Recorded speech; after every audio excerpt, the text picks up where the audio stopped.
go-to pro home services. We do a little bit of everything to help whatever needs you have around your home.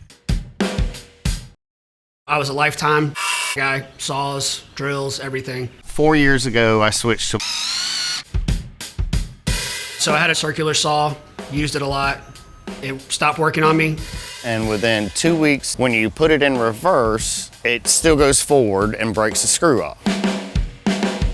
It only had a 1-year warranty on it, and I was past that. And they wanted $198 to fix it. If I lose the job over a broken tool, that's a big cost in my pocket. If you're not lucky enough for it to be the generation that's being sold at the time, then when it goes out, you have to buy the tool, $200 worth of batteries. If I lose that job over that, then what good is my tool? It's important to me to know that my tools have coverage that I need. If it breaks while on a job, I know I can get it fixed and I can get it repaired in a timely manner.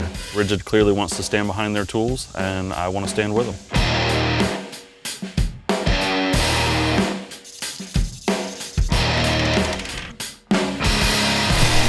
Sweet! We heard your tool broke. We heard your circular saw broke outside of your warranty. So if they won't make it right, we will. That's why we offer the LSA program. We believe you should be able to trust your tool to do the hard work without fail. And if one should fail, you shouldn't have to foot the bill. So take the impact wrench, Take the RIDGID circular saw on the house and take a few moments to register it for our LSA program, so you're never without again. the RIDGID Power Tools team. Thank you. Oh, nice. Thanks, guys. I've been needing one of these.